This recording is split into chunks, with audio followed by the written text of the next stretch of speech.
ఈరోజు ఈ విధంగా మనం షామియానా చేసి ఈ విధంగా ప్రెస్ మీట్ పెట్టుకునే దానికి ముఖ్య కారణం ఏంటంటే ఇదంతా కూడా అందరికీ తెలపాలని. ఈ జగనన్న ఫ్లాట్స్లో 9 అంకణాలు భూమి ఇచ్చారు ఒక్కొక్క వినియోగదారుడికి. ఈయనైతే మాత్రం 50 అంకణాలు చూడండి, 50 అంకణాలు కబ్జా చేసి ఆడు పెట్టుకున్నాడు. కబ్జా చేసి పెట్టుకుందే కాదు, ఆడక పెద్ద రేకులతో షెడ్ వేసేసాడు. ఎవడా నీ బాబు ఇచ్చాడా? నీ భార్య పేరున నువ్వు కరెంటుకి అప్లై చేస్తా, నీ భార్య పేరున ఏం మీ అత్తగారు ఇచ్చిన ఆస్తా? నువ్వు ఇంత దుర్మార్గుడివి, ఇంత అవినీతిపరుడిగా ఉండి మమ్మల్ని మాట్లాడతావు నువ్వు? నేనా దుర్మార్గుడిని, నువ్వా దుర్మార్గుడివే? చెప్పండి, మీరే చూడండి. సచివాలయంలో ఈరోజు సచివాలయం బోగోలు 2 బోగోలు మొత్తం మీద అన్ని సచివాలయాలు అయిపోతే ఈ బోగోలు 2ని చూడు ఏ విధంగా పెట్టించాడో, ఏ విధంగా పెట్టించారో. దీని వెనక కూడా ఒక పెద్ద పాత్ర ఉంది. సచివాలయం అనేది సచివాలయము, ఆర్బీకే, హాస్పిటల్, గోపాలమిత్ర భవన్, పాల్ డైరీ ఇవన్నీ చెప్పి అక్కడ సచివాలయం పెట్టించి ఇక్కడ ఈ 2 కట్టించేసి ఆ ముందు ప్లేస్ నువ్వు కబ్జా చేసావు. అవతల పక్క ఎంత అనుకున్నావు? అంకణం 50 అంకణాలు నువ్వు కబ్జా చేసావు. ఇదా మీ ప్రతాప్ రెడ్డి మీకు ఇచ్చే పాలనా వ్యవహారమా? మీకు ఇచ్చిన పాలనా వ్యవహారం ఇదా? ఆడ పెడతాడు దొంగల్లాగా దోసుకున్నారు. ఈరోజు కృష్ణారెడ్డి గారి సారథ్యంలో నీతి నిజాయితీగా మా కార్యకర్తలు పనిచేస్తున్నారు, అంతేనా? కానీ నువ్వు ఇట్లాంటివన్నీ కూడా పెట్టుకొని ఏమేమో నీ ఇష్టానుసారంగా నువ్వు మాట్లాడుతూ ఉంటే ఎవరు గమ్మున ఉంటారో అని మాట్లాడతాడు. ఇంకొక ఆయన మాట్లాడుతున్నాడు పక్కన, ఆయన సుందర్రావు అన్నా అయ్యాడా ఈ మీకు ఏదైనా మాట్లాడితే కేసులు అని.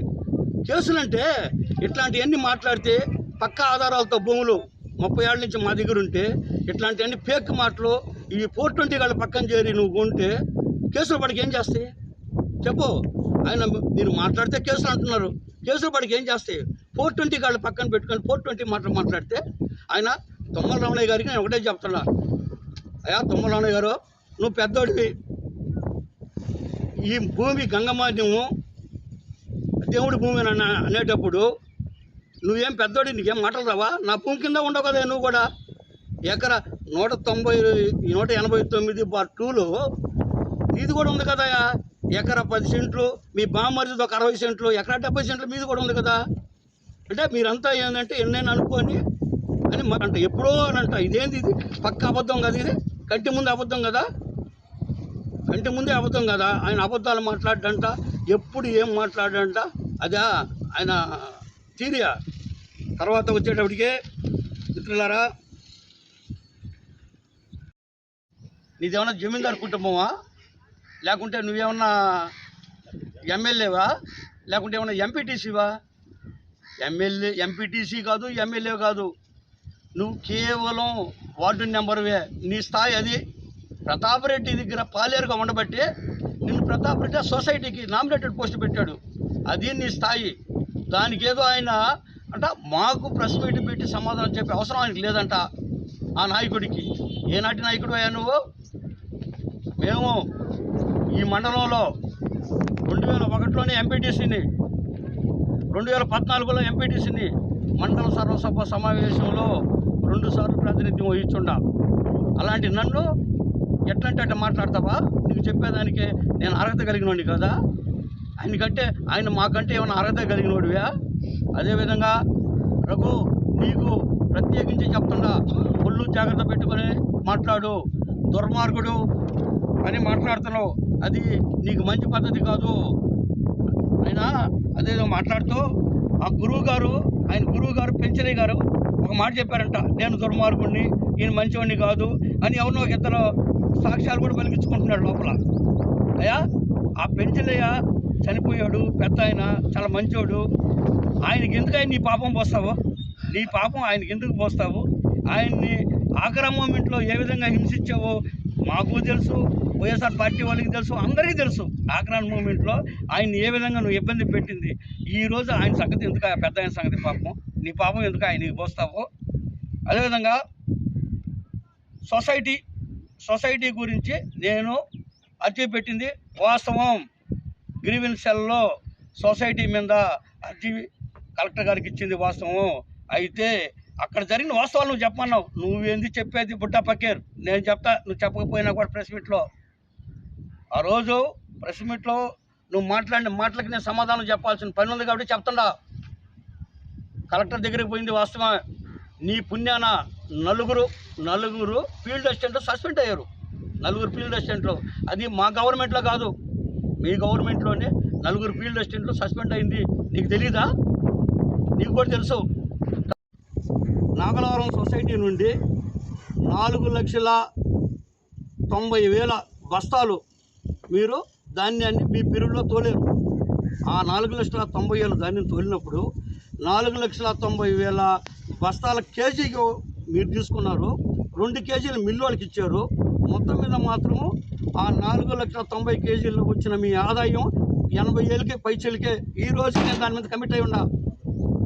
80 లక్షలు ఈ రోజుకి నేను అది కమిట్ అయి ఉన్నా. కానీ అది రికార్డుగా లేదు. మీ పాపం మీ పుణ్యం అంటూ 4 వ్యవసాయ ఫీల్డ్ అసిస్టెంట్లు వాళ్ళు బలైపోయారు. ఎందుకు బలైపోయారు? మన బోగోలు చెరువులో మీరు పంట పండించినట్టు, గంగతిప్ప మీద పండించినట్టు ఇవన్నీ మీరు ఒత్తిడి చేసి ఈ క్రాప్ చేయించారు వాళ్ళ చేత.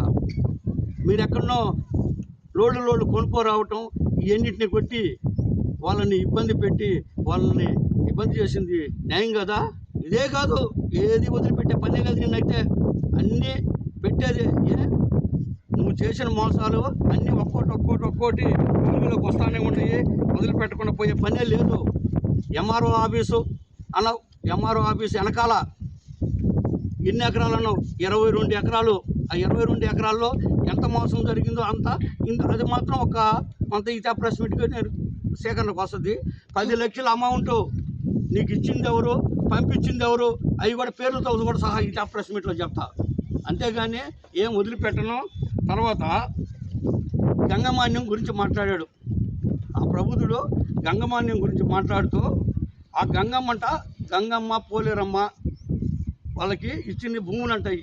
ఏమయ్యా వాళ్ళకంటే తెలీదు, ప్రెస్ వాళ్ళకి తెలీదా?